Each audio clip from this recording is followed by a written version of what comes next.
Thank you for watching CTR TV. I'm Christy Olds with our first Capitol conversation as we head into the 2019 legislative session. And joining us today is State Senator Tony Hwang of Fairfield, the 28th Senate District. This is your third term you're going into now. You excited for it, or is it going to be a tough year?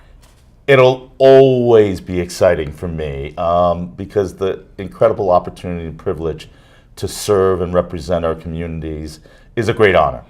That being said, it has never been easy in regards to the functioning of our state in such critical deficit budget-ridden seasons as we've had it. So there's a lot of challenge that we have to address, and we can no longer kind of kick the can down the road and sweep it under the rug. All the cliches have been used up, and we need to really address and tackle the problem. I'm an optimist, and at that same breath, I'm excited because we're going to have a new governor. We will have a new composition of the legislature. Everything new gives you promise that something different will occur, and we need to do something different and drastically. Let's talk about the composition of the legislature. The Democrats now have more of a majority in each house. They have the governor's office. It's a little bit different than it was the previous 2 years where the Senate was an even split. Talk about that challenge. Well, the governorship is critical. We move from the Malloy era to the Ned Lamont era. It is a fresh and different look, my hope was. It will be. And the legislators' composition has changed from the ratios of the House that has increased dramatically to Democrats to an 18-18, from an 18-18 tie in the Senate to now a 23-13 majority. The pendulum has swung back. And ultimately, for me, as a Republican, it is important to remember elections have consequences and the voters have spoken. Let's get to work. And it's going to be a challenge. Let's talk about some of the issues that may come up during the session. What do you see on the agenda on the horizon? Well, it's interesting. The foundation of a collaborative bipartisan legislature in the past 2 years is what we really need to hold on to. People need to remember that we accomplished some truly remarkable things the last two legislative sessions, where the legislature, the House and the Senate, Democrats and Republicans, united in a bipartisan collaborative manner to rebuke Governor Malloy's draconian budget proposals. And we drafted a bipartisan budget that literally was veto-proof to the governor. That has very rarely been seen. My hope is that with the incredible challenges we have moving forward, that we continue that collaborative, bipartisan, solution-driven, and work with a new governor to try to create a better foundation, a sustainable foundation of how government works into the future. Okay, let's talk a little bit about your background. You have worked in corporate world, you've owned your own business, you are a realtor. How does all of that play into what you do up in Hartford? Well, I think it's the experience of life. You know, at 54 years old, at being a parent, being a appreciative and grateful husband, these are experiences that teach you that life has a lot of gray and subtleties, and that policy is a reflection, as in real life, of collaboration, compromise, and cooperation. Those are skills that are incredibly important in business. They're equally important in politics. And I hope that from my experience of 10 years in the House and the Senate jointly in the legislature, that we could kind of foster more of that to create effective solutions that aren't just knee-jerk philosophical ones, but real practical and effective foundation for us to move forward. I hope those kind of experiences bring some positive yields for my district and as a state as a whole. But this climate that's fostered from the national politics has really trickled down to our state and local politics. And I hope we move away from that and remember that we're neighbors and collaborative efforts really do work. Do you see any issues that will have an impact on real estate coming up this session?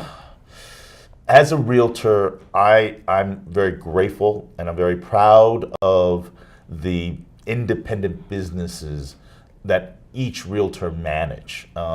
and the broker relationship in regards of being integral parts of the community. I always say that, realtors are the canaries in the mines, and they really are on the grassroots and telling what the real marketplace, what the real economic indicators, what the real actions are in our communities. And there's no political spin to it. And we're struggling in Connecticut. Our realtors are struggling in looking at inventory and looking at the supply and looking at people in an out-migration basis. So we need to heed the realtors and listen to them and give them a Connecticut that they can sell. And unfortunately, we're not doing that in the General Assembly and in state government. With that in mind, how important is it for realtors to be involved either in the legislative process, in the session, to talk to their lawmakers? How important is that? Well, realtors, as I said, are the ultimate small business owner. And as a small business owner, I have to be honest with you, I've talked to so many that they'd rather have their teeth pulled than to be involved in the political process. It has such a negative connotation with so much vitriol and anger that people, if left to their own druthers, would want nothing to do with politics. But unfortunately, the reality is this. If you're not involved in the political process and you're not engaged in impacting the policies of the people who get elected, then politics have a dramatic and in some cases an adverse impact on your business. So this is a business decision. This is a decision that realtors need to make to let their legislators know and the lawmakers and the budget makers to understand what we're doing in Hartford is impacting their business. And right now, it's been adverse. Your district, you've mentioned it, you live in Fairfield. What is it about Fairfield as a community that draws you to it?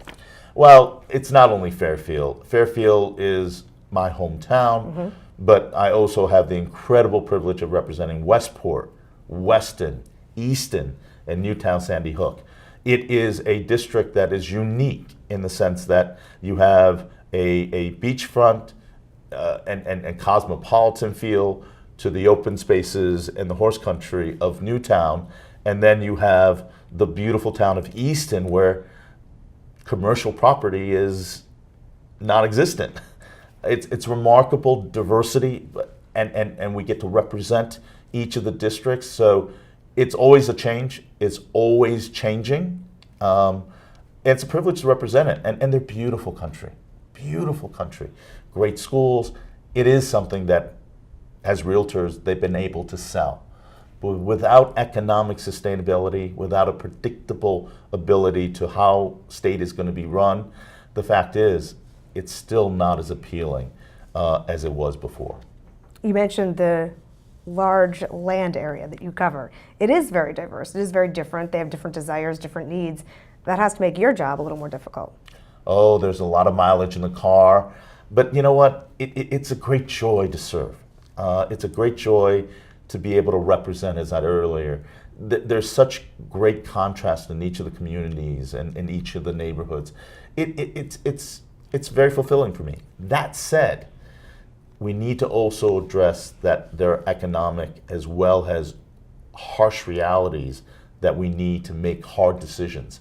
And one of the things I've learned in politics is difficult decisions don't always make you the most popular. And I hope as part of the role of being a statesman and a political and community leader that we listen to all the voices, but then make the hard decisions that need to be made. It's not always ribbon cuttings and always, the saying hello to people. They're important parts. But just as a realtor from the initial interaction, it's really taking care of the business at hand. And we're in that position right now, and I hope that we make the right ones for the betterment of our state. You are the first Asian Pacific American to serve in the state Senate. You were born in Taiwan, your parents escaped communist China, you moved to the United States. Well, Talk about that upbringing and that background and how it influences you. Well, it is the pure essence of my gratitude. This country has given me all the opportunities to succeed and to aspire. It's fascinating that as we have this national immigration issue, I never forget that this country was built by immigration's aspirations and dreams. That this country is such a melting pot of people who are difference makers. So with that said, for me to be the first Asian Pacific American to be in the Senate, I remember my first year in the Senate and the opening swearing in to be mentioned in the same breath as the Shermans and the Kennedys and the McKinneys of the world. To have Hwang in that is something that I'm extremely proud of. So yes, it's a personal pride, but it's also, again, going back, it's an opportunity to serve our community, to represent the people in the 28th district is a great privilege.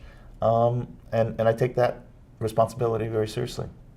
You are out in the community a lot, very busy. What is the best way for your constituents to get in touch with you or anyone to reach out to their state senator or state representative? Well, I think you have to have advocacy, you have to have issues in an informed way, and I think this is where your organization is so important to address talking points and clarification on issues so that when you are engaged in a legislator, you can speak in succinct and informative points.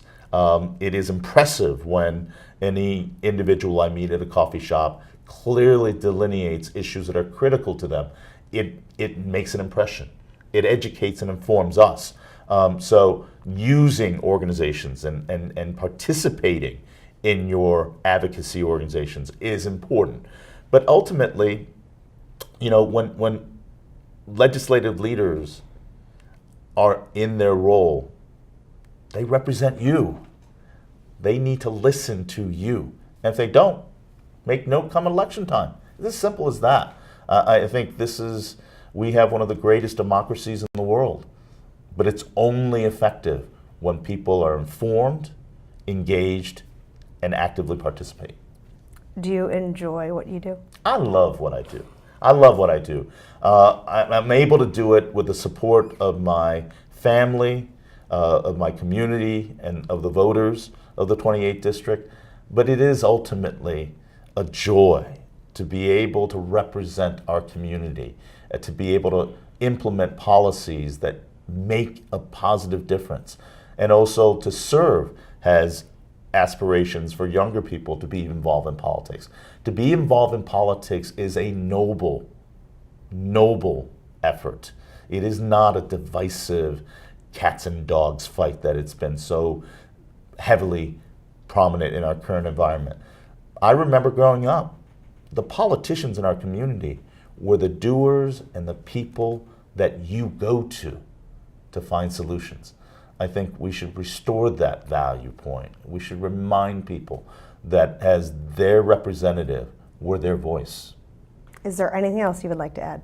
Well, I think the challenges are very, very daunting in this legislative session, and we need to make structural changes to create a sustainable Connecticut moving forward. And I think the Realtors logo was very powerful last year when they said, give us a Connecticut that we can sell. Right now, we're playing defense and we're losing the battle.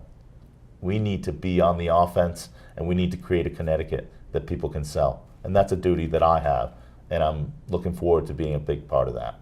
Senator Hwang, thank you for joining us in our CTR TV studio for our first Capitol conversation of the 2019 legislative session. We'll have many more as the session continues.